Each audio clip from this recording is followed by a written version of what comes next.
Hi అండి. ఇదైతే నిన్నటి మినీ వ్లాగ్. నిన్న నేనైతే పొద్దుగాలే లేచి ఫస్ట్ అయితే టిఫిన్ ప్రిపేర్ చేస్తున్నా. టిఫిన్ అయితే ఇడ్లీ వేసిన. ఇడ్లీలోకి పల్లి చట్నీ చేస్తున్నాననమాట. ఇంకా టిఫిన్ చేయడం అయిపోయిన తర్వాత కర్రీ కూడా వెంటనే చేసేసిన. మధ్యాహ్నం లంచ్‌లోకి కర్రీ అయితే చామగడ్డ పులుసు చేసిన.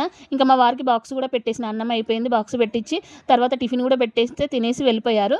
తను వెళ్ళిపోయిన తర్వాత నేనైతే ఇల్లు ఊడ్చి, తూడ్చుకొని స్నానం అయితే చేసుకున్నాను. ఇంకా ఫ్రైడే కదా అని చెప్పేసి గడపనైతే పసుపుతో ఇలా పూజిస్తున్నాననమాట. నేనైతే ఎవ్రీ ఫ్రైడే ఇలా గడపను పూజిస్తానని మీకు తెలుసు కదా! ఇలా గడప పూజించడం అయిపోయిన తర్వాత నేనైతే దేవుడి దగ్గర దీపం పెట్టేసుకుంటున్నాను. ఇంకా దీపం పెట్టుకునే లోపు మా పిల్లలైతే లేసిపోయారు. ఇంకా మా పెద్దోడుండి మమ్మీ నాకు ఇడ్లీ వద్దు అంటే ఇంకా ఇడ్లీ పిండితోనే ఉతప్ప అయితే వేసిచ్చాను. ఇంకా హాలిడేస్ కదా పిల్లలైతే లేట్‌గా లేస్తున్నారనమాట. మా పిల్లలకి ఇంకా స్కూల్ స్టార్ట్ కాలేదు. చూడండి ఇలా వేసిచ్చిన తర్వాత నేనైతే బ్రేక్‌ఫాస్ట్ చేసుకొని ఇంకా కాఫీ పెట్టుకొని తాగుతున్నాననమాట. పనంతా కంప్లీట్ అయినంక ఇలా బయట కూర్చొని ప్రశాంతంగా కాఫీ తాగుతుంటే చాలా హాయిగా ఉంటుంది గదా! మీకెంతమందికి ఇలా ప్రశాంతంగా కూర్చొని కాఫీ తాగడం ఇష్టమో కామెంట్ చేయండి. వీడియో నచ్చితే లైక్ చేయండి. బాయ్.